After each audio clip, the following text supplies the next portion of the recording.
Vão para dentro, combate com argumentos. E não, estão atacando todos os homens de direita do país. Oh, meu Deus. Que horror. Né? Eu acho interessante isso, que a imprensa gosta de falar que o eleitor do Bolsonaro é gado, mas o que a pesquisa mostrou é o contrário. 24%, ou seja, a maior parte do eleitorado que votaria no candidato indicado pelo Bolsonaro, mas dentre os eleitores do Bolsonaro, a maioria considera que consideraria o candidato indicado. Mas não é assim, Bolsonaro indicou fulano, vamos votar em fulano. Não, não é gado. Né? O que a pesquisa está dizendo é, a maior parte das pessoas considera a opinião do presidente Bolsonaro, mas não votaria com certeza no candidato indicado. Significa que Bolsonaro indicasse Tarcísio? Não. Parte dos eleitores falariam assim, não, vou levar em consideração, mas não necessariamente. Isso é interessante, porque não tem gado. Mostra que vocês, eleitores do Bolsonaro, são pessoas que consideram a opinião do presidente, mas que não seguem cegamente. Um pouco mais à frente, no slide 82, tem mais água no chope do movimento viuvista. Porque o que a gente vê aqui é que em todos os segmentos, a ideia que tentou se pintar de que o Flávio era um balão de ensaio está indo por água abaixo. Flávio está consolidado, quase está consolidado entre a direita, quase consolidado entre os independentes, e até a esquerda está aceitando que não é uma candidatura fake. Até a esquerda. Vejam vocês. Na direita bolsonarista, vocês, 83% já estão convencidos de que a candidatura de Flávio vai até o fim. A direita não bolsonarista, 75% já estão convencidos de que a candidatura vai ao fim. E é muito impressionante porque esses números subiram muito do mês passado para cá. Né? Você ainda tinha quase um quarto dos eleitores da direita não bolsonarista que achavam que a candidatura do Flávio Bolsonaro era apenas uma estratégia de negociação, e entre os bolsonaristas, 1 em cada 10 ainda acreditavam nisso.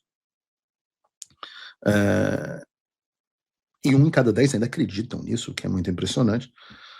E entre os independentes, ou até entre a esquerda não lulista, eles estão percebendo que a candidatura do Flávio Bolsonaro não é, como tentou vender a Globo News a vocês, um balão de ensaio ou uma estratégia de negociação. E eu acho que isso é, de novo, desconexão das pessoas que acham que ainda tem volta para a candidatura do Flávio. Só pode estar de brincadeira alguém a essa altura do campeonato achar que o Flávio não está concorrendo para valer. E o Constantino, eu falei com ele hoje, às vezes vocês acham que tem brigas gigantescas na direita? Não tem, pode ter pontos de vista diferentes, mas não necessariamente tem brigas. Nem tudo que vocês acham é briga. Hoje eu falei com o Rodrigo, porque ele fez uma postagem falando que... O Rodrigo foi até muito gentil, mencionou ontem o meu post sobre o CEO na coluna dele na Gazeta do Povo, e eu fui agradecer a ele. Ele fez uma postagem falando que nós precisamos de todo o apoio possível ao Flávio Bolsonaro e que não deve haver briga, e etc, etc. E eu concordo. Mas ele disse assim, com tanta coisa acontecendo, eu estranho a escolha da pauta de alguns bolsonaristas ficar atacando a Revista Oeste ou a Michele, o Novo ou até o Tarcísio. Não precisamos de união, de todo o apoio possível ao candidato Flávio Bolsonaro. E eu falei para ele, concordo plenamente, mas a gente tem que combinar com os russos, ou no caso, com as viúvas. Porque no momento em que eles entenderem que o Flávio é o candidato que representa a direita e que o eleitorado da direita quer o Flávio Bolsonaro, aí nós teremos apoios mais entusiasmados. Ninguém pode negar que até hoje, e eu tive essa conversa com o governador, até hoje, até este momento, e a gente vai falar sobre isso no programa de hoje, o apoio do governador Tarcísio ao Flávio não tinha sido explícito e entusiasmado. Eu tenho visto até, pode ser erro meu, o Nicolas tem apoiado o Tarcísio de forma, o Flávio de forma entusiasmada. Vocês me respondam no chat. Não sei, uma pessoa que tem tanta força nas redes sociais. A própria primeira-dama Michele não viu o apoio entusiasmado dela ao enteado. E essas pessoas estão muito chateadas de terem sido atacadas. Eles usam o termo atacado. Eu acho que usar o termo atacado. Deixa eu deixar uma coisa aqui muito clara. E eu nem vou me meter nessa treta de Alan com Michele do ponto de vista.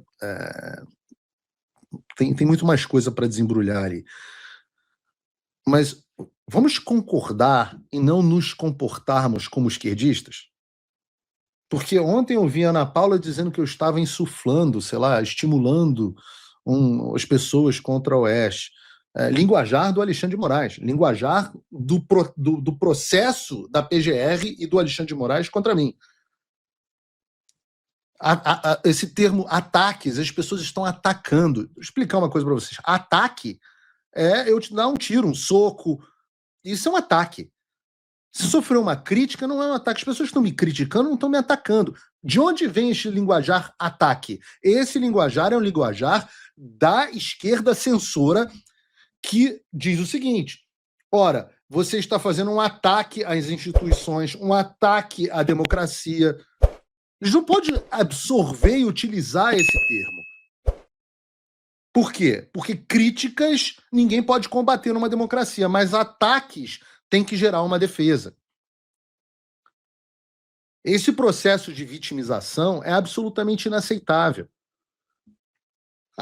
Alguém que quer atacar as mulheres, pelo amor de Deus, a esposa que representa um candidato, o maior nome da direita no Brasil, não pode, e eu não acho que tenha feito de má fé, eu acho que é cacuete, nem tem consciência do que está falando, utilizar a carta do feminismo, do vitimismo feminista, para se queixar de críticas, por mais duras, corretas ou incorretas que tenham sido.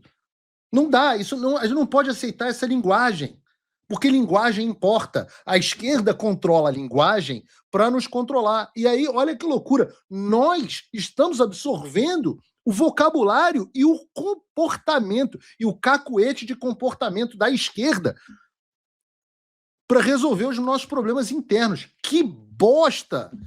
Professor Olavo de Carvalho deveria estar como nesse momento?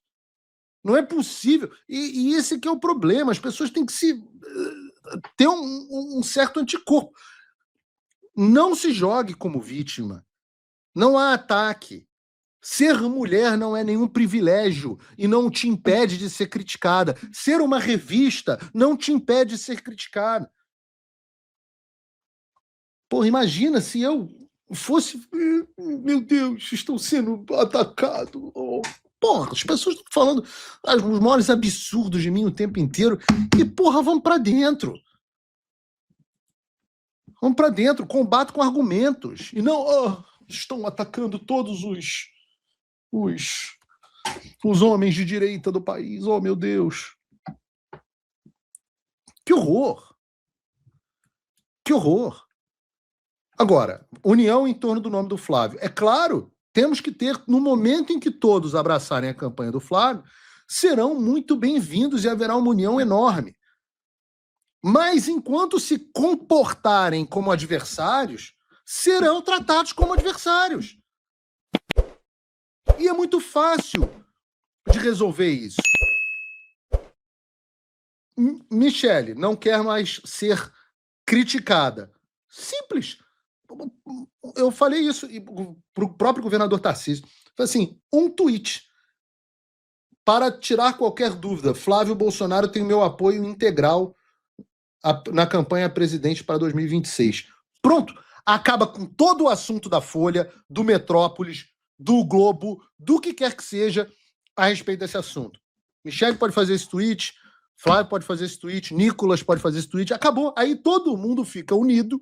A Oeste pode mostrar a posição editorial. O desafio que eu fiz ontem até agora não foi cumprido. Né, quando eu perguntei qual era a posição editorial do Oeste para Ana Paula, ela virou e falou assim, não, a Oeste é o Partido Republicano sem os rhinos. Meu Deus, que diabos é isso? Como é que alguém vai entender uma posição editorial dessa? Nem eu, que sou analista de política americana, entendi. Assim, qual é a posição do Oeste no Brasil? Qual é a posição do Tarcísio no Brasil? Vou botar um vídeo com a posição do Tarcísio no Brasil hoje. Qual é a posição da Michele? Qual é a posição do Nicolas? Qual é a posição? O eleitor e o público têm o direito de saber como você se posiciona. Seja você um veículo de imprensa, seja você um político. Então, é alguma coisa absurda que eu estou falando aqui. E quando essa posição se tornar clara e não mais dúbia, eu tenho certeza que se as pessoas estiverem de fato com o Flávio, todo mundo vai ser acolhido de braços abertos. E o tweet, o post que o Constantino fez, de novo, a gente conversou numa boa sobre isso, será respondido. E o assunto está resolvido, está tratado. Não tem como o Flávio resolver esse problema, não tem como o Alan resolver esse problema. E, de novo, volto a dizer aqui, eu não gosto nem de ficar abrindo bastidores, mas eu não tenho falado com o Alan. Não tenho falado com o Alan. Nós temos divergências profundas, difíceis de serem resolvidas. Mas não vou deixar de dizer que, nesse ponto, não vou deixar de ser correto aqui. Nesse ponto, a forma da reação à crítica que ele fez, e eu não vi a crítica dele, é uma forma feminista.